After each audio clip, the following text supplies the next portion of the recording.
Columbus is someone who means a great deal to the Italian Americans of New York City.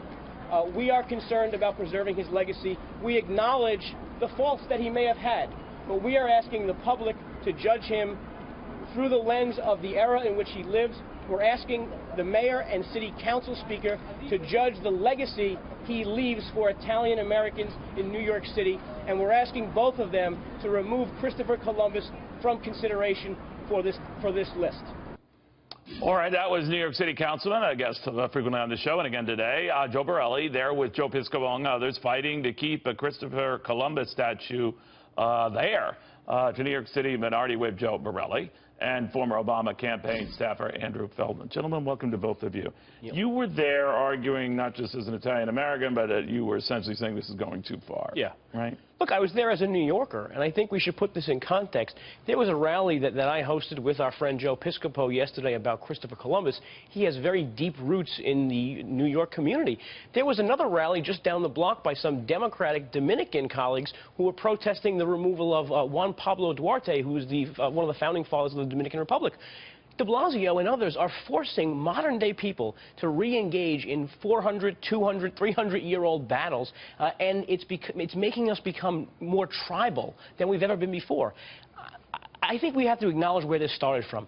There was sort of a rational conversation over the legacy of the Civil War and how we memorialize the Confederacy and Reconstruction. Right. Then Trump said, who's next? And the media instantly downplayed and just disapproved of the fact that he even asked that. Not 12 hours later. I think the disapproval was more about equating the two groups that were protesting. But not even 12 hours later, you had people on television, you had elected officials validating what he said by calling for Washington and Jefferson. Here it was Columbus. All right. Well, Andrew, wait a minute. You know, I'm just wondering, where does it stop? Because I thought the jump the shark moment was yesterday with ESPN and this Robert Lee broadcaster.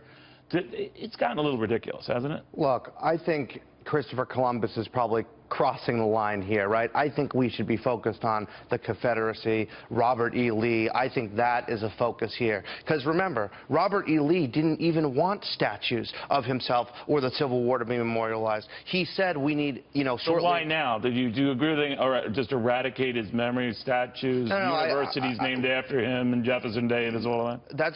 No. I mean, I think that this is part of history. And I agree with the president when he says that. But guess what? History should be taught and should be remembered in a museum. But how can it be remembered if people don't go to those museums? They want to be reminded in a park. No, it's not a place for a public land. It's not a place for a public place. What if you populate the park with statues of Martin Luther King or Arthur Ashe or even Barack Obama? That's what Richmond, Virginia did. Completely different. Completely different. Barack Obama is not someone who advocated the oppression of our people. No, but my point is, and others have raised this as well, you've probably heard, that the reminder of how far African Americans, for example, have come since those times, since these generals are progressive. Sure, but let me also remind you of this, that these statues were not erected right after the Civil War. Right?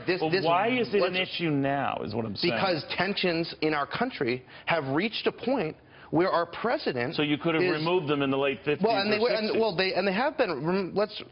Let's remind ourselves that they have been removed in places across the country, over the years, and there hasn't been this big uproar, right? Because local municipalities chose to do what they chose to do. But others didn't, right? Others didn't. So where do you see this going? Because I think both your point, you agree on this much. You can go a little too far with this stuff.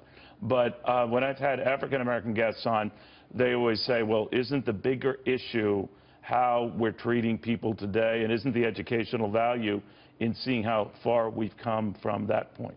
Right, and these people need to be put in context of their era and not in the modern era. And to your question that you asked, Andrew, what happened now is Trump derangement syndrome. And we really see that with Nancy Pelosi, where all of a sudden she decided that these statues have to come out of the Capitol.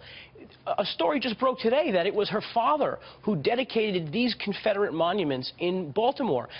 Well, to be fair to her, I mean, that was her father, and that was 1948. My only point was, she's been walking by these statues in the Capitol for decades now. It's become an issue now. And that's my point. Neil, there's nothing else more evident that people are imperfect. Look at where our country is right now. Look at what's going on in our streets. Look at what has been going on for years. We've reached a point where this, I think, needs to happen to create healing. I honestly believe that. You don't think there's an agenda item here, maybe not to you, that a lot of people say the more we deflect and get into this thing, the more unlikely it is that this president can make progress. No, on I don't anything. think this is about the president. The more he has I'm not saying you, but I do see a lot of because people the president. I don't agree with that, Neil, because the president can't even get along, or with his own party, with Mitch McConnell to get things done, right? If he could talk to You Mitch don't think McConnell, this is at all an overreaction? This is not an overreaction. No, I say Christopher Columbus is an overreaction, right? Don't say that just because we're Italian Americans. No, I'm not. I'm not. Look, but I got to ask you this, and I honestly was thinking this. My grandparents are Holocaust survivors, okay?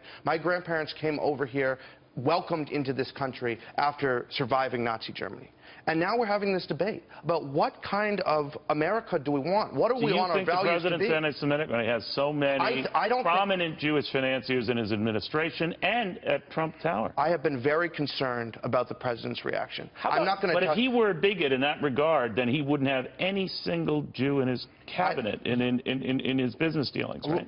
But how about Look, I'm not going to say that. I don't know what he's saying to Jared Kushner. But if he were a bigot, but wait a minute, if he were a bigot, then he wouldn't be any close to. Gary Cohn is Jewish, and head of his National Economic Council. Okay? Right. Steve Mnuchin is his treasury secretary. Okay, but did you see what came out today? That Gary Kushner is his son-in-law. Yeah, and we haven't heard from Jared Kushner. And Gary Cohn said he drafted his resignation letter after Charlottesville. Let me ask you this. And why do you think the president refused it? I think the president should feel ashamed, and maybe he does. Maybe he apologized to Gary Cohn. But if he were anti-Semitic, he would just happily take it, right? Look, I'm not going to sit here today and tell you the president's anti-Semitic. I think he's had some very concerning comments. And I also got to ask you this about these comments, right? Have you guys been to Germany? Yes. Right. I've been to Germany. I've been to Berlin last year. When we go to Berlin, we don't see statues of Nazi soldiers or Hitler. No, those are in museums. Well, you're not equating them with the Confederates. He brought up the Holocaust, and I've been to Poland, in Auschwitz. And you know what? And those are museums. But you know what they didn't do to Auschwitz? They didn't remove it. They left it up as a reminder. As a museum. The experience was more powerful. But you both agree we've gotten a little extreme. Oh, it's Trump derangement syndrome. All right. Well, hopefully we'll get over this one way or the other. I don't know. Gentlemen, seriously, I want to thank you. I want to thank you all.